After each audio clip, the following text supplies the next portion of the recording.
My greedy sister married my husband, hoping to take over his $400 million fortune. But just a few days later, he passed away unexpectedly. After the funeral, she confidently declared herself the heir to his wealth. However, when the lawyer read his will, what we discovered shocked everyone. My sister was left speechless by what he had written. Hello everyone. Thank you for being here with me today. Before I begin my story, I would love to know which city you are joining us from. Please feel free to share in the comments. Now, let me take you into this story. My name is Sarah, and I need to tell you a story. It is a story I have held inside for a long time, and I think it is time to let it out. It is a story about family, about betrayal, and about how the truth can sometimes be more complicated and more painful than the lies we are told. It is not an easy story to tell. So, please bear with me. I had always been the quiet one. If my twin sister, Chloe, was the sun, then I was the moon, only visible because of her reflected light. She was born with a fire inside her, a dazzling, confident energy that drew everyone into her orbit. When we were children, she was the one climbing the tallest trees in our suburban neighborhood in Ohio, leading the games, her laughter echoing down the street. I was the one on the porch swing with a book, watching, always watching. Our parents orbited her, too. They did not even try to hide their favoritism. It was just a simple, unchangeable fact of our household, like the squeaky third step on the staircase or the leaky faucet in the kitchen. Chloe was their golden child, the one they bragged about to friends and relatives. Did you hear? Chloe scored the winning goal in her soccer match, my father would boom over the phone. Chloe made the honor roll again, of course, my mother would say at family gatherings, beaming. Whenever I came up in conversation, it was usually as a footnote. And Sarah is doing fine, too. She is a quiet one. My childhood health issues did not help. While Chloe was collecting sports trophies, I was collecting doctor appointments. A bout of pneumonia one winter, severe asthma the next. It felt like my body was as quiet and fragile as my personality. My parents' concern always felt tinged with a faint, weary sigh of disappointment. I was the lesser twin, the one who could not keep up. I remember our 8th birthday so clearly. It feels like a movie I can replay in my mind. We had our usual shared party in the backyard with a sheet cake that had both our names written in frosting, Chloe's in bold swirling pink, and mine in a smaller neater blue. When it was time for the big present, my father wheeled out Chloe's first, a gleaming 10-speed mountain bike. It was candy apple red with silver accents that shimmered in the sun. All the kids gasped. Chloe let out a shriek of pure joy and hopped on, her blonde ponytail flying behind her as she zipped around the lawn. A perfect picture of a perfect daughter. Then my mother came out of the house holding my gift. It was a large leather-bound anthology of classic poems. It was a beautiful book, but in that moment it felt like a consolation prize. "This is more your speed, Sarah," she had said, patting my head. Her smile was kind, but her words felt like a cage. "You can read it inside while your sister plays." I looked at my father. He was watching Chloe. His face was alight with a look of pure, unadulterated pride. When his eyes finally flickered to me, holding my book, his smile was thin, almost an obligation. That was the moment I truly understood. I was not just different. In their eyes, I was a lesser version, a quieter, paler copy. It was not just birthdays. It was everything. I remember the 4th grade spelling bee. I had studied for weeks, memorizing lists of words until my eyes burned. I won for my class, and I was so proud I thought my heart would burst. I ran home, clutching my little blue ribbon. That same day, Chloe had competed in a regional track meet. She came in 2nd place in the 50-yard dash. That evening at the dinner table, my father stood up and made a toast. To Chloe, 2nd place in the whole region. "We are so proud of you, champ." They took her out for ice cream to celebrate. My blue ribbon lay on the kitchen counter unnoticed. When I finally pointed it out, my mother just said, "Oh, that is nice, dear, but it is just a classroom award." My mother's favorite phrase, the one that became the soundtrack to my youth, was always delivered with a sharp edge of frustration. "Sarah, why can't you just try to be more like Chloe? Put a smile on your face. You would have an easier time if you did." I heard it so often that the sting eventually faded into a dull, permanent ache. I learned to live with it. I accepted my role. I was the observer, the side character in the vibrant story of my sister's life. I loved Chloe. I truly did. As a child, I worshipped her. But it is a difficult thing to love someone who is a constant living reminder of everything you are not. When the time came for college, it felt like a lifeline. Chloe naturally was accepted into a prestigious university in Boston with a partial athletic scholarship. Her departure was a grand affair with a huge going-away party and tearful goodbyes. My own college acceptance letter to a smaller state school in Texas was met with a simple, "Oh, that is nice, dear." For me, college was not just about getting a degree. It was a desperate bid for my own identity. It was a chance to go somewhere no one knew my name, let alone my sister's. I packed everything I owned into my beat-up 10-year-old Ford. It was not much. 2 boxes of books, a suitcase of clothes that all seemed to be in shades of gray and beige, and a churning mix of terror and exhilaration in my stomach. The day I left, my parents gave me a quick, perfunctory hug. Their minds were already on the care package they were putting together for Chloe. As I pulled out of the driveway, I saw them through the rearview mirror, standing on the porch, my father's arm around my mother's shoulder. They did not wave. The drive to Austin was a long marathon fueled by gas station coffee and the static-filled radio stations that faded in and out as I crossed state lines. It was the first time in my life I had ever been truly alone. And it was both terrifying and utterly intoxicating. I remember crossing the Texas state line, seeing the big welcome sign, and pulling over to the side of the road. I just sat there in my car, the engine ticking, and I cried. Not sad tears, but tears of pure, unadulterated relief. I had made it. I was free. The apartment hunt was a humbling experience. I looked at dingy, grim places with the smell of stale cigarettes baked into the walls. I finally settled on a third-floor walk-up in a noisy building with decent sunlight and walls the color of weak tea. The landlord, a man named Mr. Miller with a permanent scowl, handed me the keys with a grunt. The first night in that empty apartment was one of the longest of my life. The silence was a physical thing, pressing in on me from all sides. I ordered a pizza I could not eat and just sat on the floor watching the headlights of passing cars paint stripes across the ceiling, wondering if I had made a terrible, irreversible mistake. But then I started my classes to become a teacher. And slowly, painstakingly, I began to build a life in Austin. I was not Chloe's quiet sister. I was just Sarah. I was the girl who always had her notes in order, the one you could count on for a study group. I made a few friends, tentative connections at first over textbooks and coffee. And when I started my student teaching, I found my purpose. The kids, with their messy, unfiltered honesty, did not care if I was outgoing or popular. They cared that I was kind. They cared that I listened. They cared that I could show them the magic of turning letters on a page into stories in their heads. I will never forget the first time one of my students, a shy little girl named Elena, wrote me a note that said, "You are the best teacher." I folded that piece of paper and kept it in my wallet for years. It was the first trophy I had ever earned.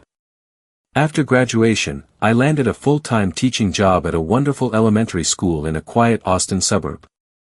Life settled into a gentle, predictable rhythm. It was a small life, a simple one, but it was mine. And then Mark came along and turned my small, simple life into something beautiful.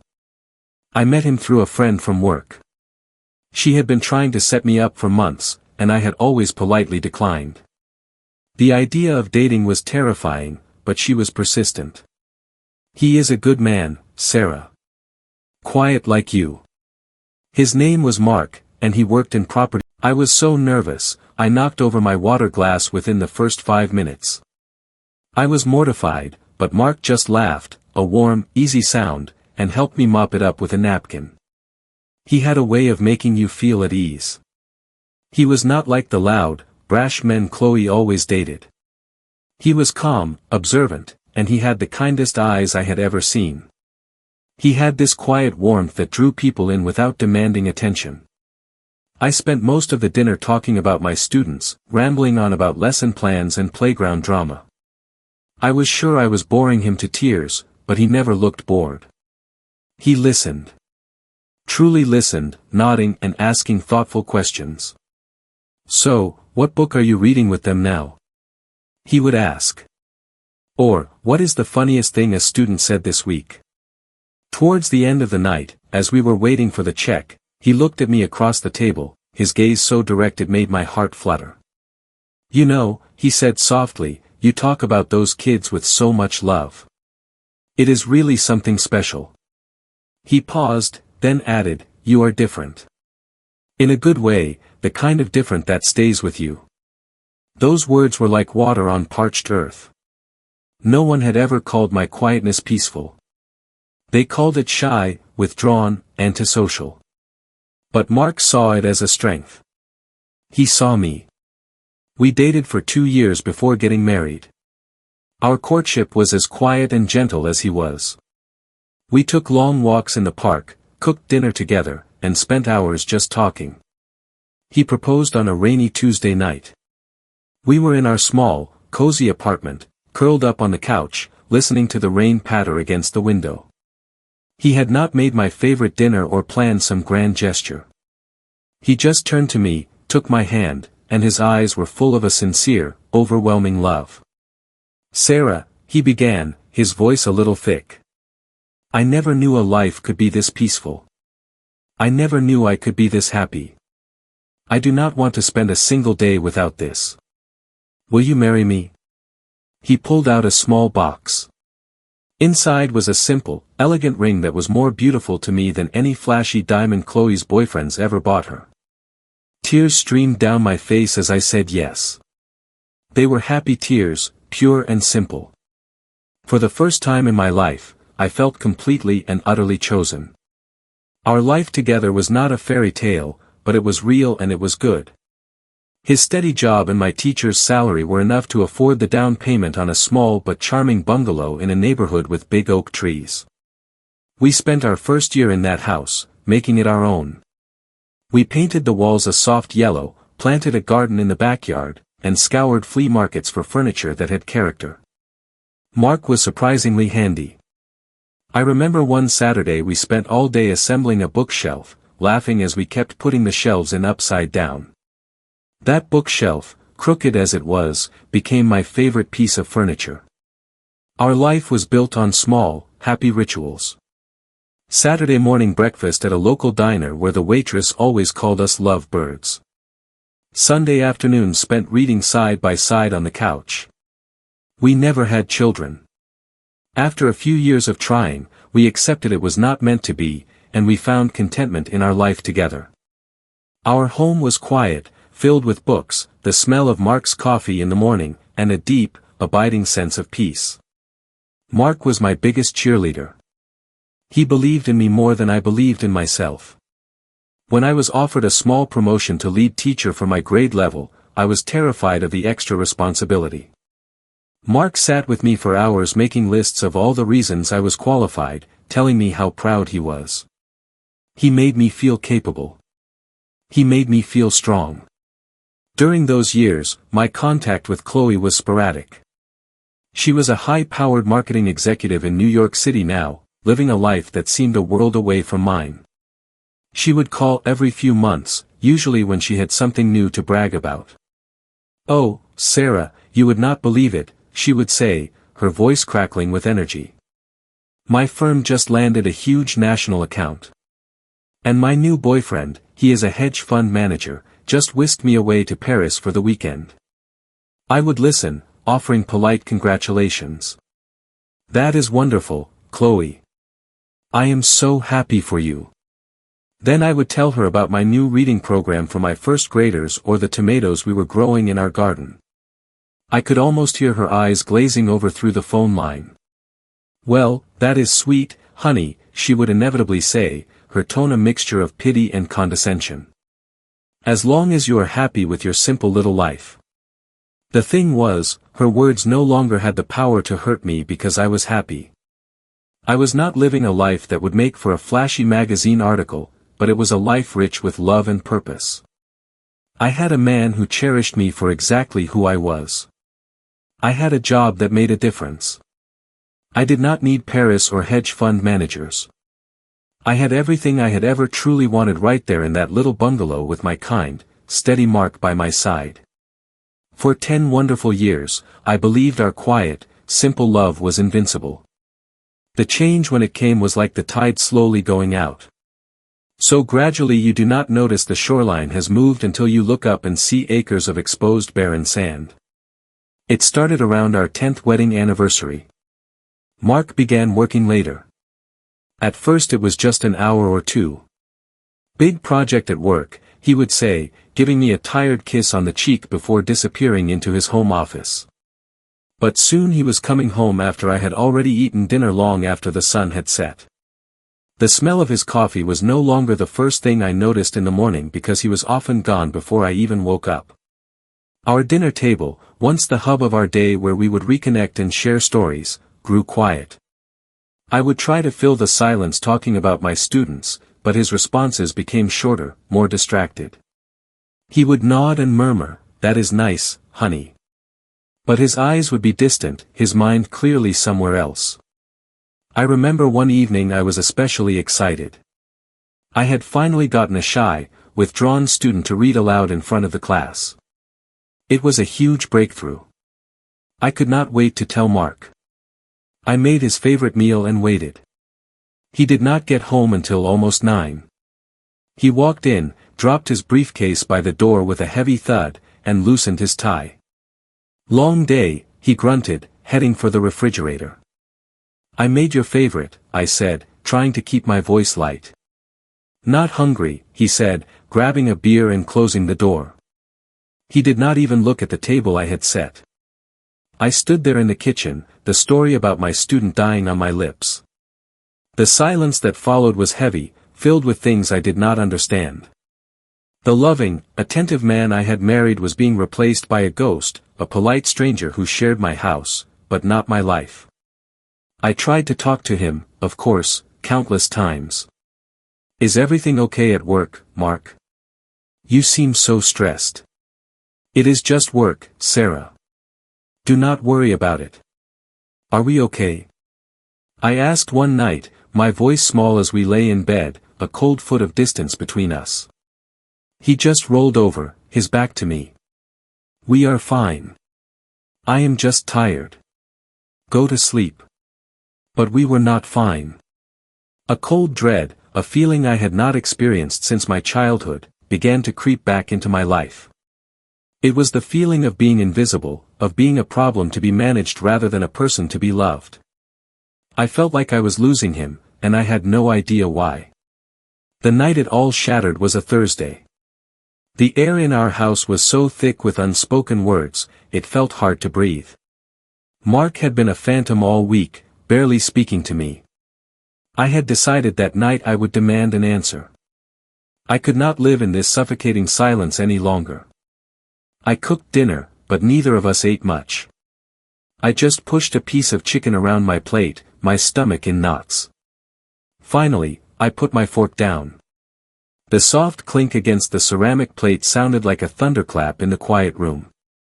"Mark, we have to talk," I started, my voice trembling slightly. He finally looked up from his plate. He met my eyes, and for the first time in months, his gaze was clear, direct, and utterly cold. There was no warmth, no love, nothing. It was like looking at a stranger. "You are right," he said, his voice flat and devoid of any emotion. "We do." He took a breath, and the next 4 words detonated my life. "I want a divorce." The world tilted on its axis. The air rushed out of my lungs. I am sure I said something. Maybe his name. He just repeated the words like a death sentence. I have made up my mind. Before I could process, before I could scream or plead or fall apart, the doorbell rang. A sharp, cheerful chime that was so grotesquely out of place it felt like a sound from another universe. I sat there frozen, unable to move, as Mark calmly stood up, wiped his mouth with his napkin, and walked to the front door. I heard the lock turn. I heard the door open. And then I heard the sound that would haunt my nightmares for months to come. The confident, triumphant click-clack of high heels on our hardwood floor. Chloe strutted into our dining room. She was a vision in a sharp, expensive-looking red dress. Her hair was perfect, her makeup was perfect, and a wide predatory smile was plastered across her face. She walked right up to Mark, my husband, and tucked her arm into his as if she belonged there. He did not pull away. He just stood there, a statue, his face a blank mask. Chloe looked at me, her eyes sweeping over my simple clothes, my stunned, tear-streaked face. Her smile widened, a cruel, satisfied slash of red lipstick. Mark and I are getting married, she announced, her voice dripping with a smug satisfaction that turned my stomach. The floor disappeared from under me. I gripped the edge of the dining table to keep from collapsing. My sister, my husband, the two central pillars of my life, conspiring together to destroy me. I looked from Chloe's gleeful face to Mark's empty one, searching for any sign that this was a sick joke, a terrible mistake. There was nothing. Then Chloe spoke again, her voice like sweet poison, twisting the knife. It is no joke, Sarah. You have always lived in my shadow. I think it is time you stayed there for good. The weeks that followed are a gray, foggy memory. It felt like I was watching my life happen to someone else from a great distance. The process of the divorce was brutally efficient. Mark wanted it done quickly, and I did not have the will to fight. A thick manila envelope arrived by courier the very next day containing the divorce papers. His lawyer explained the terms of the settlement. It was generous. He was giving me the majority of our savings, more than half.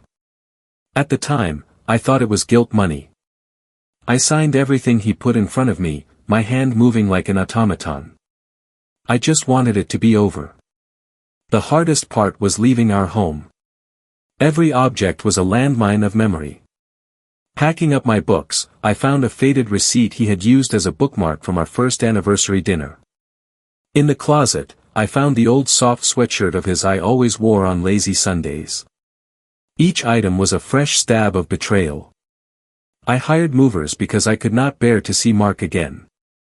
I left the house key on the kitchen counter and walked out the door without looking back, leaving 10 years of my life behind. I found a small, soulless apartment in a large anonymous complex across town. For the first month, the moving boxes remained an unopened fortress in my living room. I could not bring myself to unpack the remnants of a life that no longer existed. I called in sick to work, telling the principal I had the flu. The truth was, I could not face the sympathetic, questioning eyes of my colleagues, and I certainly could not face the innocent, happy faces of my students. Most days I just sat on the couch and stared at the beige wall. I did not watch TV. I did not read. I just sat. The phone would ring, friends from work calling to check in.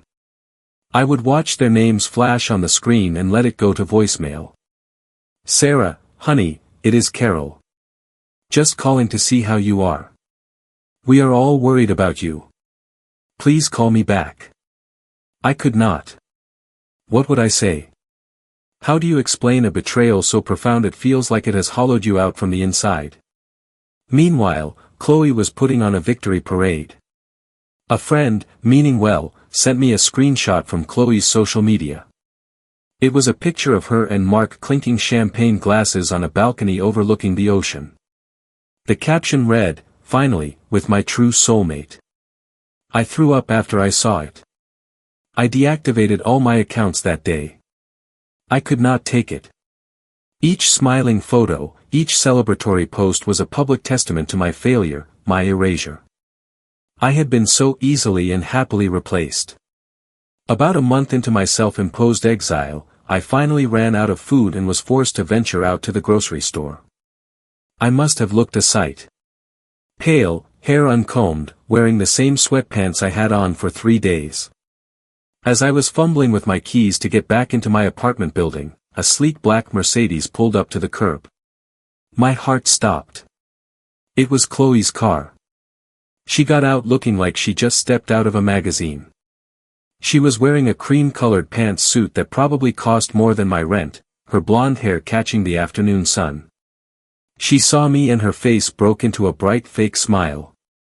"Sarah," she called out, her voice unnervingly bright and cheerful, as though she had done nothing wrong. "How have you been?"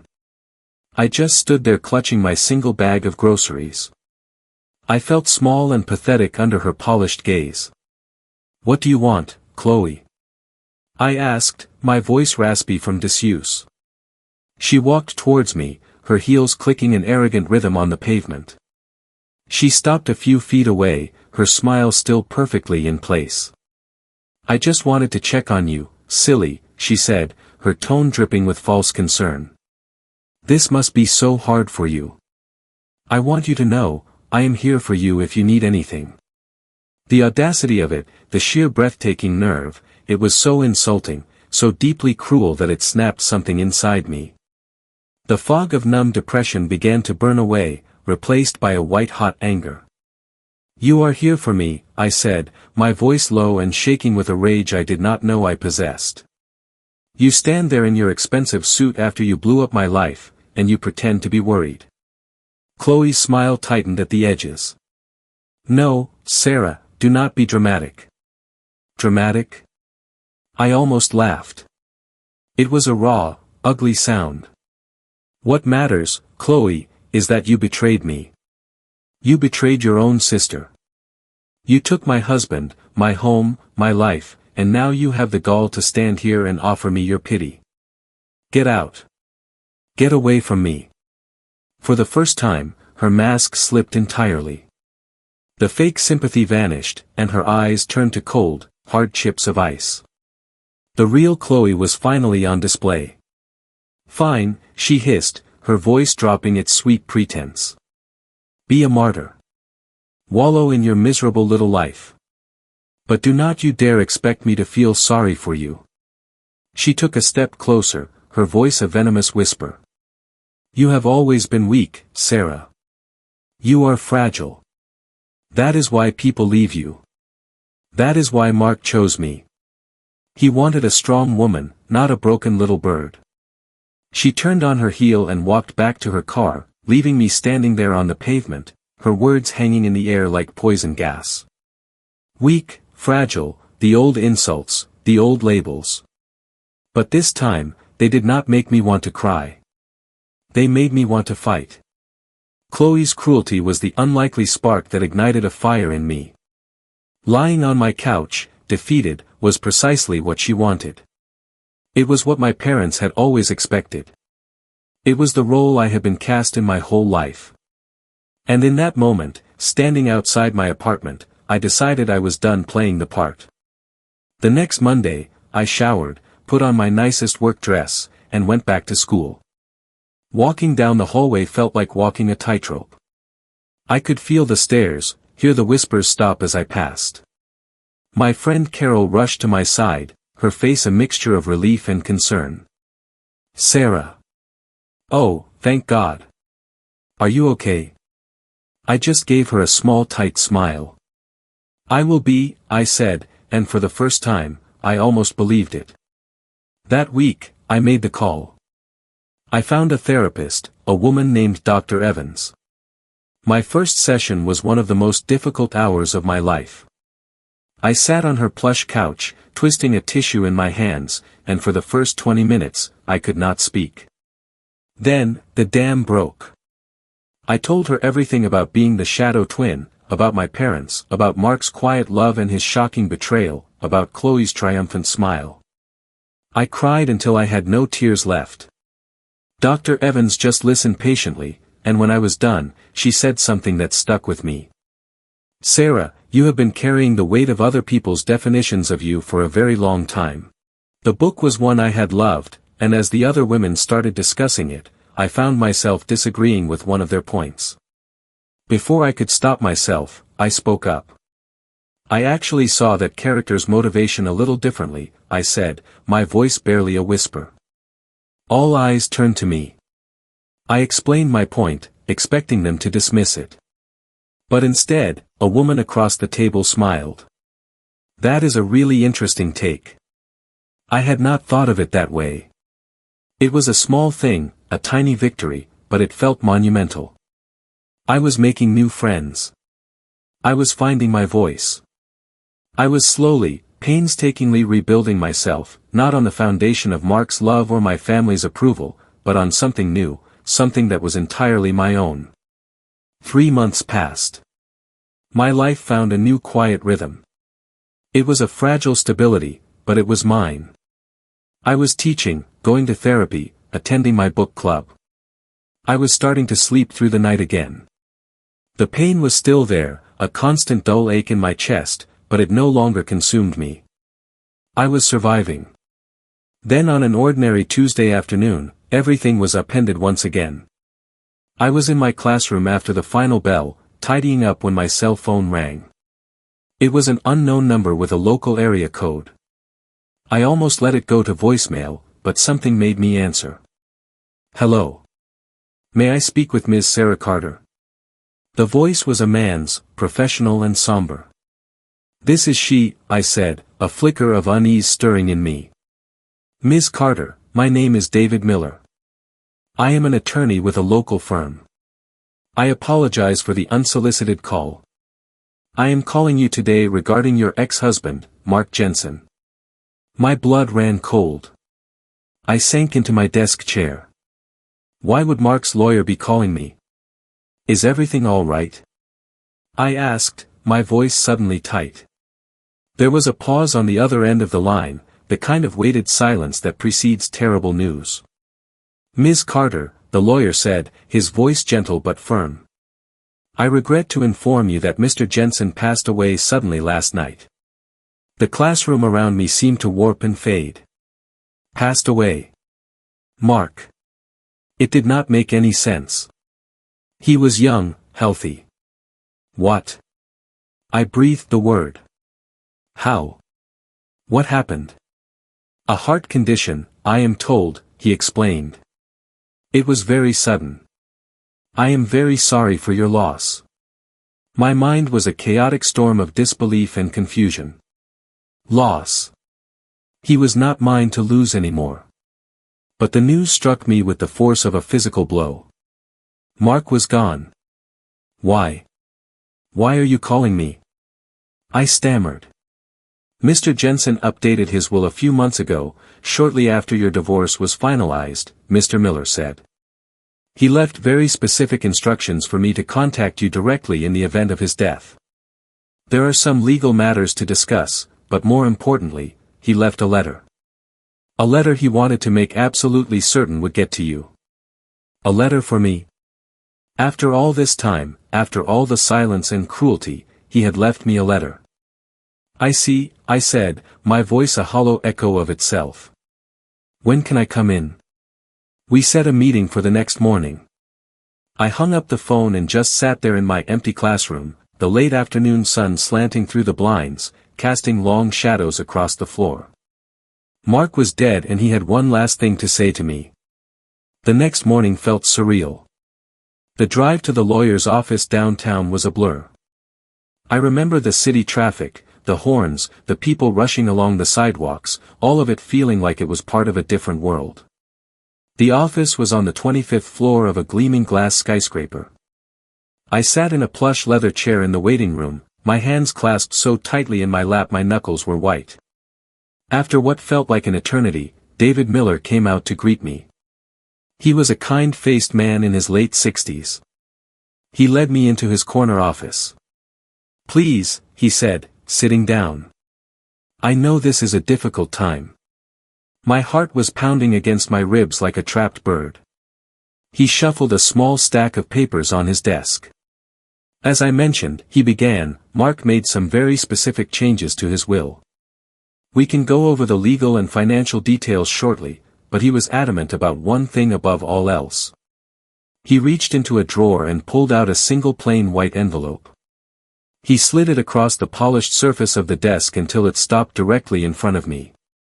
My name, Sarah, was written on the front. It was Mark's handwriting. He insisted that you receive this before anything else was discussed, Mr. Miller said. His final letter to you. Please take all the time you need. I just stared at it. My hands trembled as I reached for it. Slowly, with shaking fingers, I tore the seal and unfolded the single piece of paper within. The words were written in Mark's familiar hand, though the letters seemed a bit shakier than I remembered. I took a deep, shuddering breath and began to read. Dear Sarah, if you are reading this, it means my time has run out. There are 1,000 things I want to say, 1,000 apologies I owe you, but I do not have time for 1,000. I only have time for the truth. So, I will start with the most important thing. I am so sorry. I know what I have done seems monstrous, unforgivable, but I need you to believe me when I tell you that every cruel thing I did, every lie I told, I did it to protect you. I had to stop and read that line again. Protect me? My breath hitched in my throat.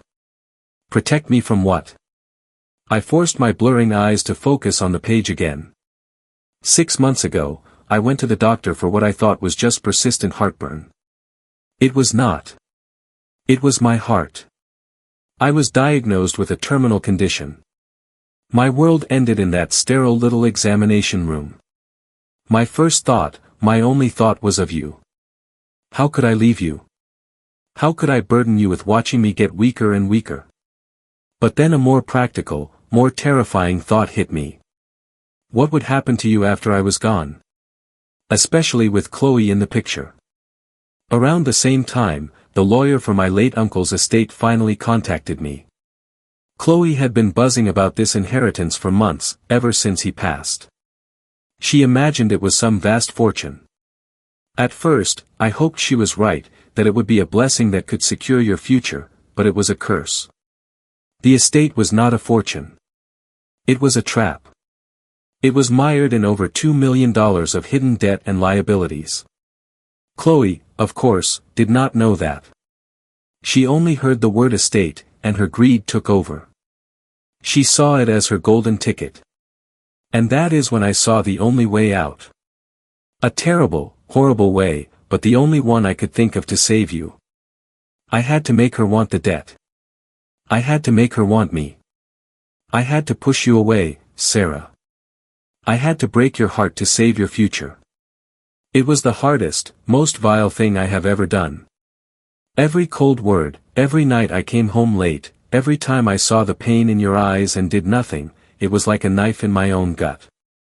The night I asked for the divorce, the night she stood there in our home, I have never felt such self-loathing. But I had to see it through. I needed her to be legally attached to me and to my cursed estate when I was gone. And I needed you to be legally completely free of it. I have left you my personal life insurance policy and my savings account. It is not a fortune, but it is clean. It is yours. It should be enough to help you start over, a real start without her toxicity or her financial ruin anywhere near you. You deserve a life of peace, my Sarah. A life free from all of this. Please try to forgive me. Please know that in my own broken, terrible way, I never stopped loving you. Not for a single second. Be strong, Sarah. You are so much stronger than you will ever know. With love always, Mark. I finished the letter and the world simply fell away. I could not breathe. A sound, a raw, wounded sound, tore from my throat. The letter fell from my fingers onto the desk. It was all a lie. The coldness, the affair, the betrayal, all of it was a desperate, tragic, selfless act of love. He had not left me. He had saved me. He had sacrificed his name, his honor, and my love for him just to protect me. I just sat there in that silent office and I wept. I wept for the man I had lost twice. Once to a lie and now forever to the truth. He was a perfect gentleman, quietly pushing a box of tissues across the desk and leaving to get me a glass of water. When I had finally composed myself, he gently explained the legalities. Everything Mark had written was true. The divorce settlement had been structured to give me all their liquid assets while legally severing me from any of his future holdings or debts. The debt was now legally tied to his estate. And the sole beneficiary, the woman who had publicly claimed him, was Chloe. He had built her a beautiful gilded cage, and she had flown right into it. The funeral was a few days later. I went, but I sat in the very back, hidden. I saw Chloe in the front row, dressed in a chic, expensive black dress, a delicate veil covering her face. She was the picture of the grieving fiancé. She dabbed at her eyes with a handkerchief. She had no idea. She was mourning the man she thought had made her a multi-millionaire, completely unaware that he had, in fact, just made her responsible for a mountain of debt. Watching her performance, I did not feel anger or even sadness. For the first time in my life, when it came to Chloe, I felt nothing but a profound empty pity. She had spent her entire life chasing shiny things, and it had all led her to this. Mark's letter had given me a strange, bittersweet gift. It had reframed my entire life. I was not the weak one who was left behind. I was the one who had been protected. I was the one who had been loved. The money from Mark's life insurance and retirement fund, his real inheritance to me, appeared in my bank account a few weeks later. Staring at the number on the screen felt surreal. It was not a lottery win. It was the price of his heartbreak and mine. But I knew what I had to do with it. I had to honor his sacrifice. I had to live and live well. My first act was to start house hunting. My little apartment had served its purpose as a bunker, but now I needed a home. I found a small bungalow on a quiet tree-lined street. It was cozier. It had a big backyard, perfect for a garden. I made an offer, and it was accepted. It was around that time that the calls from Chloe began. The first one I missed. She left a clipped, annoyed voicemail. "Sarah, it is me. The estate lawyer is being very confusing. Call me back." I ignored it. A few days later, another call. Another voicemail, this one more strained. "Sarah, where are you? They are talking about creditors, about liens. This is ridiculous. Mark was wealthy. Call me." Then the text started, a frantic barrage of them. "They say the estate is insolvent. This has to be some kind of mistake. You must know something." Finally, one afternoon, an email from her arrived. The subject line was just my name, Sarah. The message was short. "We need to talk. Call me. I am your sister." I stared at the email for a long time. I am your sister. The phrase she had used my entire life to demand my compliance, my silence, my deference. The old Sarah would have felt a pang of guilt. The old Sarah would have called her back, tried to help, tried to fix it. But the old Sarah was gone. Mark's final gift to me was not just the money. It was the truth. He had shown me in the most painful way imaginable who my sister really was. With a steady hand, I moved my cursor over the email. I dragged it to the trash icon. And then I emptied the trash. The final cord was cut. Her chaos was her own. It had nothing to do with me anymore. It has been a year now since that day in the lawyer's office. I am writing this from the sunroom of my new house. My garden is thriving. I have rows of tomatoes, zucchini, and more roses than I know what to do with. My hands are usually covered in dirt, and I have never been happier. I am still teaching. My students are still the brightest part of my day. I still go to my book club on Tuesdays, and the women there have become my family. My friend Carol comes over for dinner every Friday. We drink wine and talk for hours. My life is quiet. It is simple and it is entirely, wonderfully mine. I am not the same woman I was before. The pain of the past has changed me. It carved new lines on my face, but it also carved new strength into my soul. I started doing things the old Sarah would have been terrified of. I joined a hiking group and last month I stood on top of a mountain and looked out at the world feeling gloriously breathtakingly small and powerful all at once. Mark's letter stays with me, tucked away in a small wooden box in my closet. It is a reminder of the complexity of love and sacrifice, of the ways people can both hurt and heal us. And while I still wrestle with the pain of his betrayal, I also feel a deep gratitude for the chance he had given me to reclaim my life. I do not know what happened to Chloe. After I cut off contact, I never heard from her again. I can only assume she is dealing with the consequences of her own choices. Sometimes I wonder if she ever learned the truth. But most of the time, I do not think of her at all. For the first time in my life, I am not looking over my shoulder at someone else's shadow. I am facing forward into the sun and I feel something I thought I had lost forever. Hope. A quiet, steady, and resilient hope for the future. My future. A story where I am finally the one holding the pen. Thank you. Thank you for listening to my story. It means more than you know. If any part of this resonated with you, if you have ever felt like you were living in someone else's shadow, please share your thoughts below.